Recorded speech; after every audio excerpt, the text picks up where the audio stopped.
오늘 함께 나눌 말씀은 열왕기하 7장 3절에서 10절입니다. 함께 읽겠습니다. 성문 어귀에 나병 환자 4사람이 있더니 그 친구에게 서로 말하되 우리가 어찌하여 여기 앉아서 죽기를 기다리랴. 만일 우리가 성읍으로 가자고 말한다면 성읍에는 굶주림이 있으니 우리가 거기서 죽을 것이요 만일 우리가 여기서 머무르면 역시 우리가 죽을 것이라. 그런즉 우리가 가서 아람 군대에게 항복하자. 그들이 우리를 살려두면 살 것이요 우리를 죽이면 죽을 것이라 하고 아람 진으로 가려 하여 해질 무렵에 일어나 아람 진영 끝에 이르러 본즉 그곳에 한 사람도 없으니 이는 주께서 아람 군대로 병거 소리와 말소리와 큰 군대의 소리를 듣게 하셨으므로 아람 사람이 서로 말하기를 이스라엘 왕이 우리를 치려하여 햇사람의 왕들과 애굽 왕들에게 값을 주고 그들에게 우리에게 오게 하였다 하고 해질 무렵에 일어나서 도망하되 그 장막과 말과 나귀를 버리고 진영을 그대로 두고 목숨을 위하여 도망하였습니다. 그 나병 환자들이 진영 끝에 이르자 한 장막에 들어가서 먹고 마시고 거기서 은과 금과 의복을 가지고 가서 감추고 다시 와서 다른 장막에 들어가 거기서도 가지고 가서 감추니라. 나병 환자들이 그 친구에게 서로 말하되 우리가 이렇게 해서는 아니 되겠도다. 오늘은 아름다운 소식이 있는 날이거늘 우리가 침묵하고 있도다. 만일 밝은 아침까지 기다리면 벌이 우리에게 미칠지니 이제 떠나 왕궁에 가서 알리자 하고 가서 성읍 문지기를 불러 그들에게 말하여 이르되 우리가 아람 진에 이르러 보니 거기에 한 사람도 없고 사람의 소리도 없고 오직 말과 나귀만 매어 있고 장막들이 그대로 있더라 하는지라. 아멘. 오늘 성경 구절은 배경이 좀 굉장히 장황해요. 그래서 짧게 얘기만 하면 아람이라는 나라가 이스라엘을 포위해서 이스라엘이 고립되어 버렸어요. 고립되면 뭐가 문제죠? 식량이 문제가 되죠. 그래서 식량 값이 폭등하기 시작했고 아주 끔찍한 일들이 많이 생겼고요. 그러니까 뭐 개의 대가리 하나가 막 얼마에 팔리고 막 이런 얘기가 성경에 막 나와 있어요. 거기다가 막 자녀를 이제 먹기도 하고 사람이 굶주렸을 때 아주 최악의 상황까지 간 이제 그런 상황입니다. 그런데 성에 못 들어가는 사람들이 있어요. 성 밖에 사는 사람들. 이 사람들 중에 한 사람들이 이제 나병 환자들. 예전에 문둥이라고 그랬잖아요. 이 사람들은 이제 부정하다고 사람들이 성 안에 못 들어오게 해요. 근데 이 사람들은 성에도 못 들어가고 성 밖에서 살고 있는데 당연히 먹을 게 없죠. 그래서 막 쫄쫄 굶고 있었는데 4명이 이제 친구들이 있었어요. 4명이 이제 같이 있던 사람들이 있었는데 이 사람들이 야, 우리 생각해 보니까 어차피 우리 죽게 생겼다. 차라리 적진에게 가자. 거기 가서 항복하고 투항하면 죽이면 죽는 거고 어차피 죽는데 거기 가서 그래도 좀 빌어먹을 수 있지 않을까라고 해질녘에 이제 적진으로 가기 시작한 거예요. 근데 그 와중에 사실은 뭐가 있었냐면 하나님이 아람 군대가 환청을 듣게 하셨어요. 그래서 큰 군대가 쫓아오는 소리를 듣고 이 사람들이 군대 전체가 패닉에 빠져서 다 버리고 도망간 거죠.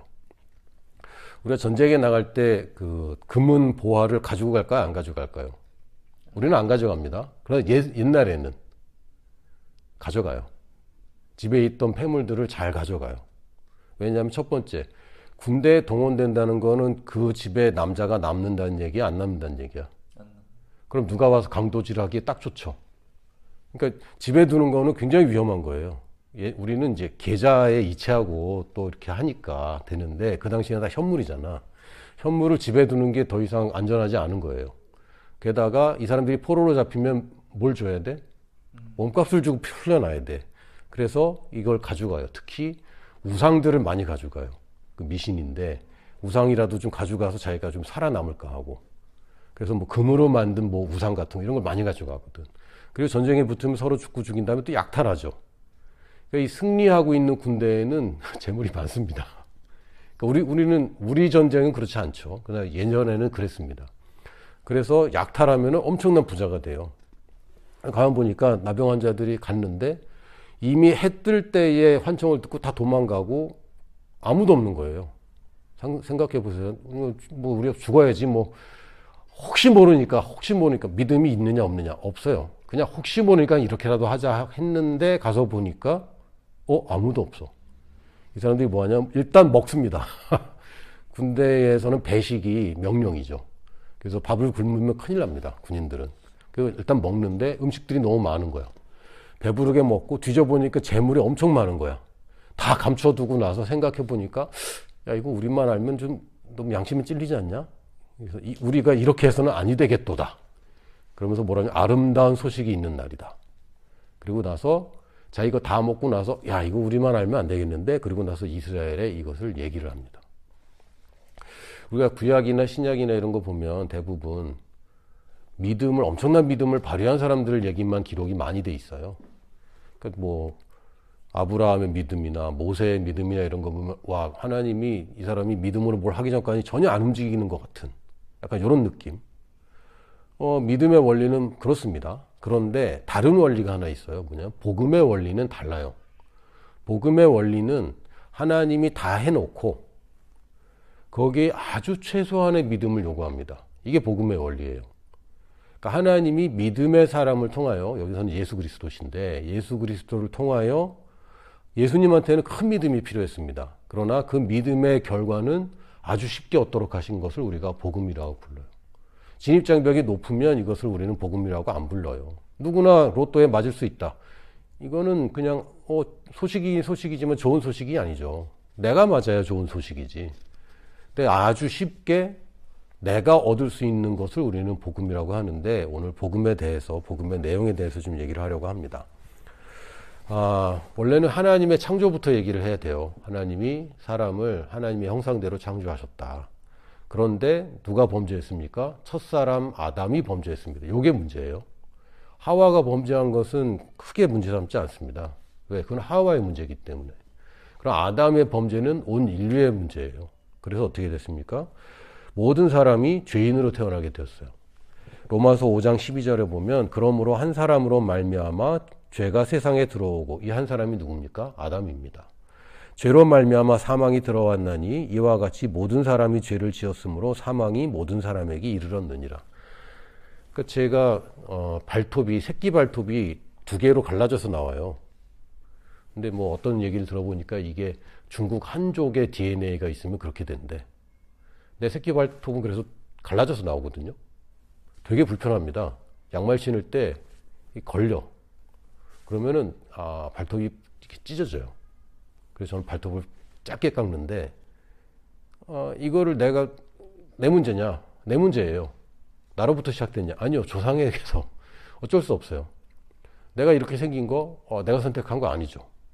그러나 그냥 물려받은 겁니다. 인간이 죄인으로 태어나는 것도 물려받은 겁니다. 어쩔 수 없어요. 그래서 뭐 성선설이냐 성악설이냐 뭐 논란이 있기도 한데, 아기들이 태어나면 이 아이들은 순수하게 이기적입니다. 저는 넷을 키워봤지만 어느 한 녀석도 엄마가 잘 때 엄마 자니까 내가 좀 배고프지만 참아야 되겠다라는 녀석을 본 적이 없어요. 그냥 울어버립니다. 그리고 뭘 먹고 싶으면 빨리 달라고 막 이러고, 우리가 사회화 되어서 이제 하고 싶지만 참는 것이지 순수하게 이기적입니다. 생존 본능이라고 좀 포장해서 얘기를 하는데, 생존 본능은 정확하게 얘기하면 내가 살기 위해서 남을 죽일 수 있는 게 생존 본능이에요. 그러니까 이것을 이기심을 사실은 죄라고 부릅니다. 하나님의 사랑은 이기심과는 정반대죠. 이타심인데, 인간은 태어날 때부터 이기심을 가지고 있습니다. 그래서 이런 갓난아기가 무슨 죄가 있어요? 라고 얘기한다면, 상상 속에서 한번 실험을 해보기를 여러분 한번 해보시길 바랍니다. 아이들 갓난아기를 어떤 매드 사이언티스트가 아이들 100명을 납치를 해갖고 시설을 잘 만들어 놓고 어떤 것도 가르치지 않고 거의 천국을 만들어 주는 거예요. 10년 후에 아이들은 어떻게 컸을까? 정말 파라다이스가 됐을까? 아니면 지옥같이 변했을까? 20년 후엔 그 사회가 살아남았을까? 안 남았을까? 어떨까요? 제 생각에는 거기는 절대 천국은 안 됩니다. 그냥 교육이 없이, 어떤 룰이 없이 갓난아기 100명이 성장한다고 할 때는 얘네들의 세계는 아주 끔찍한 세계가 될 거예요. 몇 명 남아있을지 상상할 수도 없어요. 인간은 이 율법이라고 표현되는 법에 의해서 질서가 유지되는 것이지, 절대로 그냥 놔두면 그냥 죄인의 세계가 돼버립니다. 태어날 때부터 죄인으로 태어나는 거고요. 그런데 죄인으로 태어난 것도 내 잘못이 아닌데 죄인으로 태어나서 죄를 짓는 거예요. 죄를 지어서 죄인이 되는 게 아니라 죄인으로 태어났기 때문에 죄를 짓고 싶은 겁니다. 먹지 말라 그러면 더 먹고 싶고 하지 말라 그러면 더 하고 싶고 죄인으로 태어났기 때문에 그런 가치관이 있는 거죠. 그런데 그것만 해도 좀 속상한데 저주 가운데 살아요. 그러니까 생로병사라고 표현하는 태어났는데 늙는 건 당연한 거고 질병 걸리고 결국은 죽는다. 인간이 질병과 가난의 굴레에서 벗어나려고 애를 쓰지만 벗어날 수 없습니다. 그리고 죽어서는 또 지옥 가. 이거 얼마나 억울합니까? 죄인으로 태어난 것도 내 잘못이 아닌데 저주를 극복하지 못하고 이렇게 힘들게 살다가 죽으면 또 지옥 가. 이게 인간의 운명입니다. 그래서 이걸 좀 어떻게 좀 해결하려고 이 죄인으로 태어나서 저주 가운데 살다가 죽으면 지옥 가. 이건 말만 다르지 모든 종교들이 똑같이 얘기합니다. 특히 불교 같은 경우는 네가 태어날 때부터 업보를 가지고 태어난다. 그리고 고해에서 살다가 죽는다. 그러니까 고통의 바다에서 태어날 때부터 고통의 바다에서 육지를 향해서 얼마나 열심히 헤엄치든 상관없이 그냥 그 바다에서 또 죽는다. 그러니까 몸부림치다 죽는다고 얘기해요. 그리고 가면 또 염라대왕 앞에서 심판받고 지옥 간다. 모든 종교가 요거는 다 알고 있습니다. 똑같이 얘기하는데 그렇다고 인간이 만든 종교가 해결을 할 수 있는가? 사람의 방법은 해결할 수 없어요. 또 철학으로 뭐 신을 규정하고 일단 인간이 신을 규정한다는 것 자체가 불가능한 거고요. 우리가 규정하는 분이 있다면 그분은 신이 아니에요. 2차원의 존재가 3차원을 규정할 수 없어요. 그렇죠? 여러분 선의 세계에서 면의 세계를 규정할 수 없고요. 면의 세계가 입체의 세계를 규정할 수 없어요. 고차원에서 저차원을 내려다보는 겁니다. 저차원에서는 이해할 수 없어요. 여러분 4차원이 그려집니까? 안 그려져요. 우리는 3차원에 있기 때문에 평면에다가 그림을 그려서 3차원을 구현할 수 있어요. 그렇죠? 왜? 우리 3차원이기 때문에 낮은 차원에서 이거를 구현할 수 있어요. 조감도도 그리고 설계도도 그리고 하잖아요. 근데 4차원을 그린다. 못 그립니다. 지금 이렇게 4차원을 설명을 한 거를 제가 봤어요. 보면 하다가 딱 돌아서면 어떻게 했더라? 이걸 구현을 못 합니다. 내가 신을 규정할 수 있는 게 아니라 신이 우리에게 알려주는 만큼 우리가 아는 겁니다. 사람의 방법을 우리가 생각을 통해서 신을 알아낸다. 이건 불가능한 얘기를 하고 있고 또 도덕적으로 어떻게 하면 좀 하나님이 좀 잘 봐주지 않을까. 이것도 우리의 그냥 소망일 뿐이죠. 하나님이 제시한 방법 외에는 다른 방법이 없습니다. 그래서 사도행전 4장 12절에 보면 다른 이로서는 구원을 받을 수 없나니 천하 사람 중에 구원을 받을 만한 다른 이름을 우리에게 주신 일이 없음이라 하였더라. 아멘. 그러니까 우리 기독교라는 종교화되어 있는 이 기독교가 욕을 먹고 있는데 그 중에 하나가 왜 너희만 옳다고 그러냐 라는 이제 얘기를 많이 듣습니다. 근데 그러면 아는 사람들은 이렇게 얘기해야 돼요. 아니 하나님이 주신 방법은 이거밖에 없는데 그럼 어떡하란 얘기냐. 불교의 시타르타가 하나님으로부터 받은 거냐 자기가 깨달은 거냐. 자기가 깨달은 거를 진리라고 할 수는 없지 않냐. 인간은 진리를 깨달을 능력이 없다. 그리고 부활했냐. 그럼 이제 자명해지는 거죠. 그래서 어떤 누군가 어떤 다른 종교의 부활이 있거나 하나님의 계시가 확실하다면 그거 믿을 수 있을 것 같아요. 근데 그런 거는 아무것도 없어요. 그래서 스님들을 막이라고 하고 막 이렇게 해야 된다 그런 얘기가 아닙니다. 절에 가서 막 테러해야 된다 이런 얘기 아닙니다. 그거는 다 의미 없고요. 그거는 나쁜 짓입니다. 이전에 저희 대학교 앞에 그 천하대장군 지하여장군 장승이 2개가 있었어요. 그래서 기독교 동아리들이 굉장히 싫어했습니다. 그래서 저도 싫어하고 있는 거 별로 안 좋죠. 그게 무속신앙이고 우상숭배니까 별로 안 좋은데 어느 날 누가 밤에 그걸 도끼로 찍어버렸어. 그래갖고 어떻게 된지 아세요? 그러면은 저희 대학교에 기독교가 부흥했냐? 아닙니다. 누가 했는지 분명 기독교인이다 하고 욕 엄청 먹고요. 새 장승을 세웠어요. 더 예쁘고 더 멋있는 장승이 섰어요. 그러니까 그런 물리적인 그런 거는 의미가 없어요. 그건 그렇게 하는 게 아니고 이게 절이 무너지라고 기도하고 무너지면 또 지을 거니까 그렇게 하면 안 되고요. 절을 찾는 사람이 없어지도록 우리가 복음을 전해야 되는 거죠. 저 장승을 볼 때마다 사람들이 흉측하니까 치우자라는 사람들이 많아지도록 우리가 복음을 전하는 것이지 우리가 몰래 가서 찍어버리는 것은 이 복음적인 생각이 아닙니다. 자, 내용이 좀 비껴나갔는데, 다른 해결책을 주신 적이 없기 때문에 하나님이 아들을 주셨고, 여러 아들을 주시고, 딸도 주시고 한 게 아니라 예수 그리스도를 한 번에 단번에 이 구원을 이루셨기 때문에 다른 방법을 자꾸 찾는 건 되게 이상한 거예요. 하나님이 한 방법을 줬는데 우리들끼리 야, 왜 저것만 해야 돼? 라고 얘기하면 그건 하나님 입장에서 보면 이거는 굉장히 괘씸한 얘기죠. 죄송하지만 다른 종교에 부활이 있고 그것을 진리가 된다면 그것도 맞을 겁니다. 석가모니도 뭐 훌륭한 사람이고 종교 지도자들이 나쁜 사람들이 아닙니다. 그럼에도 불구하고 하나님이 주신 길은 하나밖에 없어요. 그것이 예수 그리스도입니다. 그리스도께서 하신 일을 한마디로 얘기한다면 대속이라고, 한자어로 한다면 대신 값을 지불하다라고 얘기할 수 있습니다. 예수님께서 하신 일은 우리 운명의 굴레 보면 1, 2, 3번 있죠. 죄인으로 태어나서 저주 가운데 살다가 죽어서 지옥 가는 것을 예수님이 대신 다 지불하십니다. 그래서 예수님은 죄인으로 태어나지 않았어요. 그런데 죄인이 되셨고, 그러니까 죄를 지어서 죄인이 되신 게 아니라 죄를 다 짊어지셨죠. 그래서 죄가 없는데도 죄의 값의 형벌을 다 받으셨습니다. 대신 저주를 다 받으시고 대신 죽었으나 부활하셨기 때문에 이 길만이 오직 유일한 길이 되었습니다. 그러니까 석가모니가 훌륭하긴 하지만 석가모니가 내 죄를 대신 졌냐? 그건 아닙니다. 불교 뭐 아주 기초적인 책을 읽어봐더라도 네가 해라.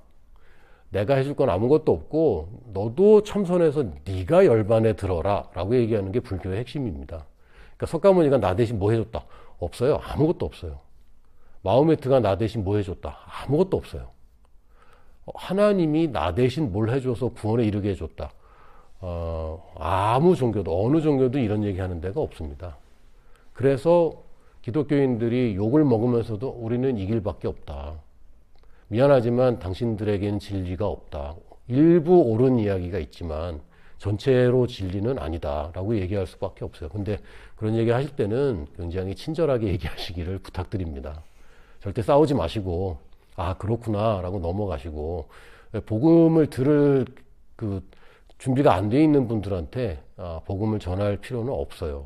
물론 찔러는 봐야 되겠죠. 그러나 싸우라는 얘기는 아닙니다. 한번 찔러보는 것 정도로 해야지 고구마가 익었는지 찔러봐서 들어가면은 이제 건져서 껍질을 깔 수 있지만 찔러봤는데 안 들어간다. 그럼 더 둬야 돼요. 그래서 때를 어떤지 뭐든지 우리는 복음을 전해야 된다. 맞습니다. 전하고 끝내세요. 거기 싸우지 마시고 싸울 필요는 없습니다.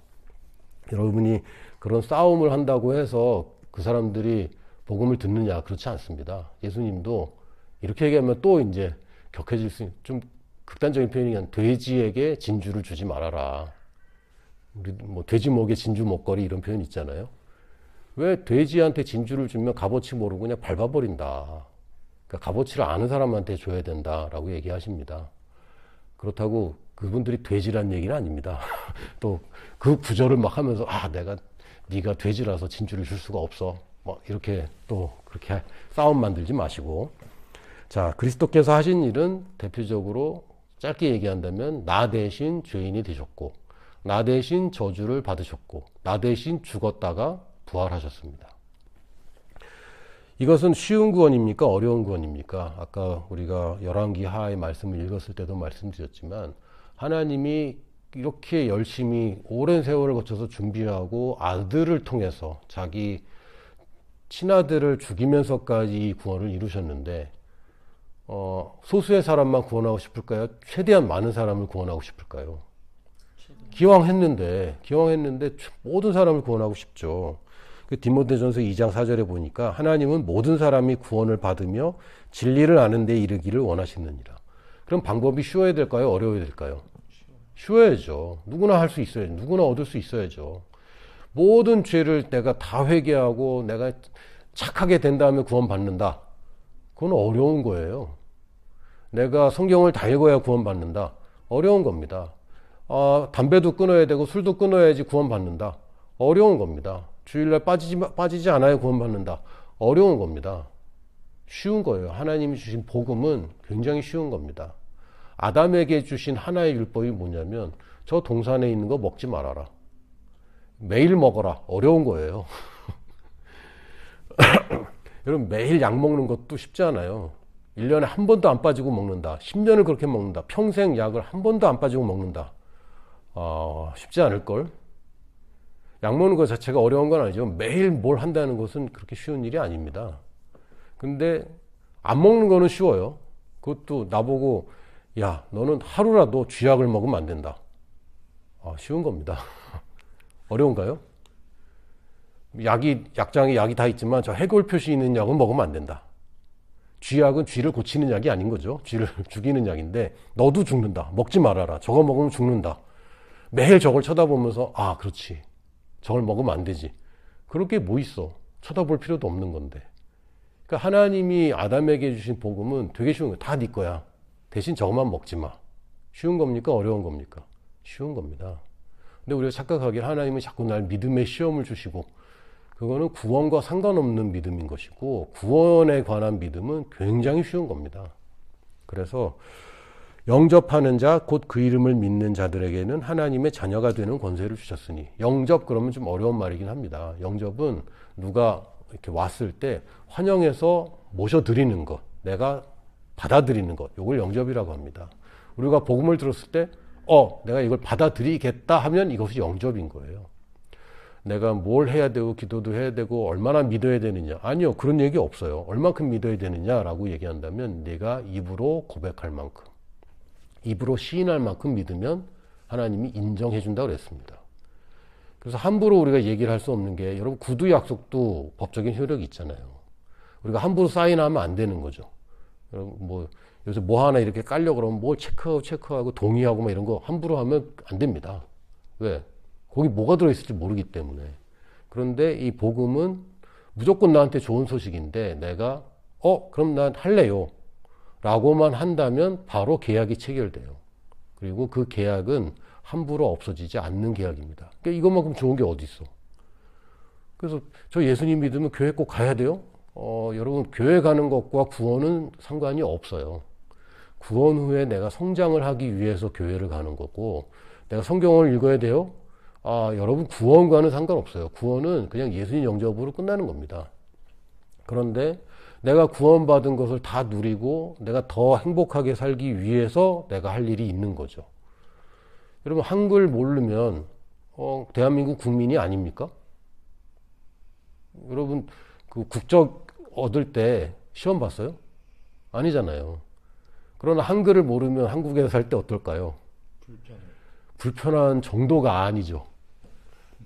검정고시 시험장 가면요 노인들이 많아요. 특히 초등학교 졸업 검정고시. 이분들은 한이 맺혀서 한글을 떼는 것도 못 되신 분들이 여전히 좀 있거든요. 이분들은 평생을 내가 이걸 모르고 살아서 얼마나 괴로웠는지 모른다 이런 얘기를 하십니다. 내가 예수님을 믿고 새 생명을 얻었는데 내가 가진 게 뭐고 내가 무엇을 위해 살아있는지 모른 채 산다는 건 얼마나 억울한 일입니까? 그래서 우리가 교회도 와야 되고 성경도 읽으라고 하고 기도도 하라고 하는 것이지 구원과 다른 것은 전혀 상관이 없습니다. 우리가 복음을 듣고 그 복음을 받아들이기만 하면 돼요. 단지 이겁니다. 그럼 우리가 복음을 받아들이면 어떻게 되느냐? 새로운 피조물이 됩니다. 고린도후서 5장 17절에 보면 그런즉 누구든지 그리스도 안에 있으면 새로운 피조물이라. 이전 것은 지나갔으니 보라 새 것이 되었도다. 새로운 피조물이 돼야 됩니까? 되었습니까? 되었습니다. 과거형입니다. 분명히 과거형입니다. 근데 자꾸 나는 새 사람이 돼야 돼. 이거 이상한 얘기입니다. 새 사람이 돼야 됩니다. 이상한 얘기입니다. 그거 다 종교예요. 교회에서 그런 얘기가 나오는 건 굉장히 마음 아픈 얘기입니다. 교회에서는 절대 그렇게 얘기하면 안 돼요. 우리는 새 사람이 되었기 때문에 새 사람답게 살자라고 얘기를 해야죠. 근데 자꾸 새 사람이 돼야 된다. 아닙니다. 내가 한국 국적을 나중에 얻었다면 당신은 한국인입니다. 근데 한글을 몰라서 되겠습니까? 라고 얘기를 하는 게 맞지. 아니 한국인이 돼야 됩니다. 이런 거는 곤란하죠. 당신이 한글을 모르니까 한국인이 돼야 됩니다. 라고 얘기하는 거는 좀 이상한 얘기입니다. 성경은 우리가 새로운 피조물이 되었다고 얘기합니다. 그래서 아까 1, 2, 3번에 또 그대로 대입을 한다면 우리의 원래 운명은 죄인으로 태어나는 건데 그래서 의인으로 다시 태어나는 겁니다. 그러니까 의인이 되는 정도가 아니라 다시 태어난다고 돼 있어요. 옛사람은 죽고 나는 새 사람으로 다시 태어난다. 이게 침례의 의미입니다. 물에 잠겨서 옛사람은 죽고 새 사람으로 다시 올라오는 거죠. 이 침례의 원래 원형은 이스라엘 백성이 홍해를 건너는 게 원래 모형이라고 되어 있습니다. 홍해를 들어갈 때는 물에 들어갈 때는 뭘로 들어가죠? 노예인 채로 들어갑니다. 근데 나올 때는 뭘로 나오죠? 옛 주인이 물에서 다 죽어버려요. 이집트의 병거가 다 물에서 다 죽어요. 나올 때는 옛 주인이 죽어버린 새 사람으로 나옵니다. 자유인으로 나와요. 요게 침례의 원형입니다. 그래서 세례라는 것은 사실은 성경적이진 않습니다. 왜냐하면 물을 뿌려서 내 옛사람이 죽진 않거든요. 그리고 지금 홍해를 건너 이렇게 나온 것이 침례의 모형인데 그걸 물 뿌리는 걸로 대신하는 거는 조금 아깝죠. 그래서 침례가 훨씬 더 정확한 그런 모형, 예식이라고 할 수 있습니다. 그렇다고 뭐 여러분 세례 받았기 때문에 구원 못 받았다 이런 얘기 하는 건 아니고요. 저도 그냥 세례 받고 말았습니다. 침례 기회가 있었는데 그럼 내가 지금까지 세례 받고 산 거는 다 무효화하는 것 같아서 그래서 제가 따로 침례는 안 받았습니다. 저도 세례 받았고 그렇다고 또 침례를 받는 분들이 또 있어요. 그것도 저는 존중합니다. 제대로 하고 싶으면 제대로 할 수 있는 거고 그건 여러분의 선택입니다. 세례가 틀렸다라고 주장하기는 제가 조금 죄송하고 그러나 침례가 더 정확하다는 것은 분명합니다. 그래서 의인으로 다시 태어나는 거고요. 저주 아래 사는 것이 아니라 그 저주를 예수님이 다 받았기 때문에 이제는 우리에게 남은 것은 축복밖에 없습니다. 그리고 죽어서 지옥 가는 게 아니라 예수님이 대신 그것을 다 지불하셨고 부활하셨기 때문에 우리는 더 이상 죽지 않습니다. 죽지 않고 하나님의 나라로 갑니다. 근데 죽잖아요. 지금 육신 얘기하는 게 아니에요. 우리가 다시 태어난 게 육신으로 다시 태어난 얘기냐? 아닙니다. 우리 육신은 그대로죠. 예수님 믿고 갑자기 갓난아기가 된다. 그렇지는 않아요. 그리고 어제랑 오늘이랑 별로 달라진 게 없는 것 같아요. 축복이 갑자기 막 휘황찬란해지고 갑자기 로또 맞고 막 갑자기 차가 생기고 갑자기 집이 생기고 그렇지 않습니다. 이거 다 영적인 얘기를 하는 것이고 우리가 성장해 가는 얘기를 하는 겁니다. 그래서 우리가 안 죽는다는 얘기는 더 이상 우리가 지옥 갈 걱정이 없다는 거고 진짜 사망, 육신의 사망이 아니라 우리 영의 죽음인 사망에서 벗어났고 우리는 하나님 나라로 이미 들어가 있습니다. 하나님이 다스리는 나라가 하나님 나라고 우리가 이거 천국이라고도 부르는데 정확한 표현은 하나님의 왕국이라고 해야 되는데 문제는 이단 중에 왕국회관을 자꾸 짓다 보니까 하나님의 왕국하면 좀 이상한데 약간 이런 이미지가 있는 거죠. 근데 하나님의 왕국이란 말은 굉장히 성경적인 얘기입니다. 하나님의 왕국이 문제가 된 게 아니라 왕국회관을 쓰는 집단이 문제인 거예요. 그래서 우리가 있는 곳은 육신은 대한민국에 속해 있지만 우리의 영은 하나님의 왕국, 하나님이 다스리는 나라에 속해 있습니다.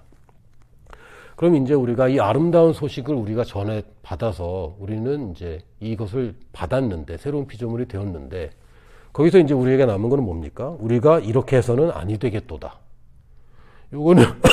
요거는요.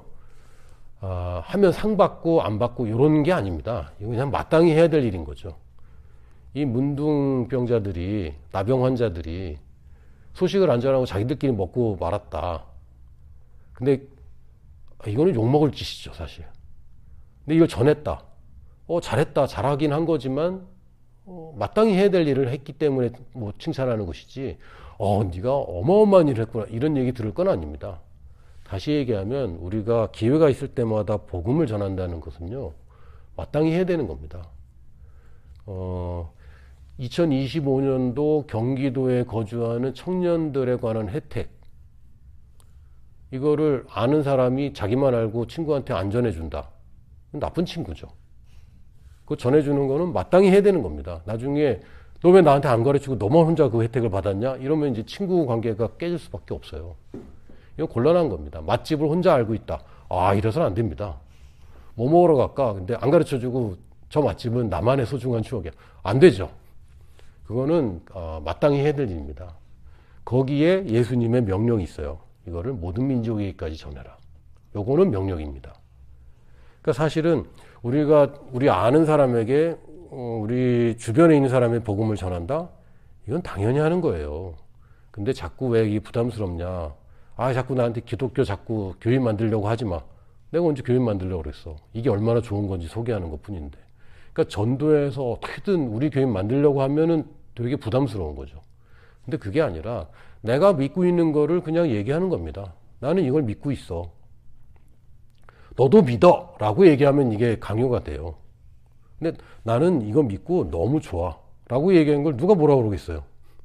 여러분이 성경 말씀 읽었는데, 야, 내가 오늘 성경 읽었는데, 이런 얘기가 있는데, 와, 나한테 정말 감동이 됐어. 이거 가지고 불신자들이 왜 나한테 강요해? 이러지 않아요. 그거 가지고 누가 뭐라고 그래. 아니, 제가 저 아람 군대 가서 갔더니 아무도 없어요. 이거 보세요. 이런 거 가지고 왜 우리한테 강요해요? 이런 사람 있을까요? 전혀 없어요. 진짜? 긴가민가 했겠지, 다, 누구나. 그러다 한두 명 가보고, 진짜던데? 이러니까 막 우르르 간 건데.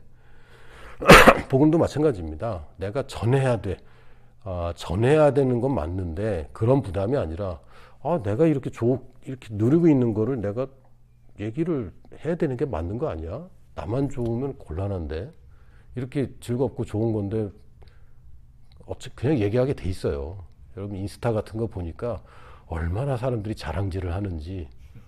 아니, 호텔 가서 누구 특정인 얘기한 게 아니고. 아니, 자기 친구들끼리 호텔 가서 뭘 했다. 그거 왜 그렇게 자랑질을 하지?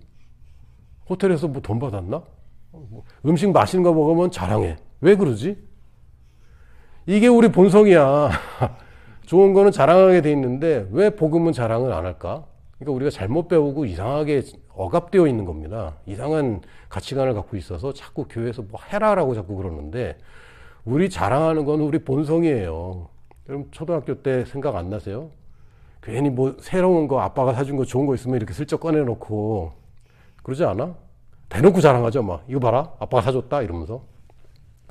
예전에 저희 때는 미제가 그렇게 미국제가 되게 좋았거든요.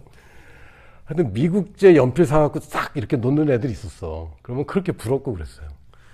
자랑하는 거는 본성인데 우리가 자랑을 안 하려고 애쓰는 사람들 아닙니까? 왜 상처 줄까봐? 근데 왜 예수님 자랑은 안 해? 우리가 지금 착각하고 있는 겁니다. 복음을 전한다는 얘기는 자랑한다는 얘기고요. 이건 그냥 마땅히 해야 될 일입니다. 왜 나만 이런 혜택을 받았는가? 그거는 그렇게 하면 안 되죠. 뭐 복권 당첨된 거는 자랑하면 안 돼요. 뭐 달라고 자꾸 그러거든. 근데 예수님 믿는 거는 자랑해도 돼요. 나한테 달라고 그러는 게 아니거든. 하나님께 달라고 되는 사람 되는 거니까 나는 전혀 상관이 없어요. 근데 주님의 명령은 뭡니까? 전하는 거는 당연한 거고 땅끝까지 가라. 이게 선교의 명령입니다. 땅끝까지 가서 전해라. 전하는 건 당연한 거고 가는 거는 명령이에요. 왜? 가는 거는 자연스럽지 않거든. 전하는 건 자연스러워요. 근데 이상하게 종교화되면서 전하는 게 우리한테 굉장히 부담이 됐죠. 마태복음 28장 18절에서 20절 읽어보면 예수께서 나와 말씀하여 이르시되 하늘과 땅의 모든 권세를 내게 주셨으니 그러므로 너희는 가라라는 게 명령입니다. 가서 뭘 하냐면 모든 민족을 제자로 삼아 아버지와 아들과 성령의 이름으로 세례를 베풀고 내가 너희에게 분부한 모든 것을 가르쳐 지키게 하라. 볼지어다 내가 세상 끝날까지 너희와 항상 함께 있으리라 하시니라. 아멘. 여러분 전하는 것에 이 복음을 전하는 것은 그냥 자연스러운 겁니다. 내가 가서 좋은 것들을 얘기하면 돼요. 내가 교회 다니면서 좋은 것들을 얘기하면 돼요. 내가 말씀에서 받은 것을 얘기하면 돼요. 너무 이 사람들 저 사람 설득해야지 그러지 마시고 우리한테 누가 설득하라고 돼 있습니까? 아닙니다. 그냥 자랑하라고. 복음은 자랑하고 소식을 전하는 것이고 설득하는 것은 뉴스가 아닙니다. 이런 뉴스 가지고 설득합니까? 안 하잖아요.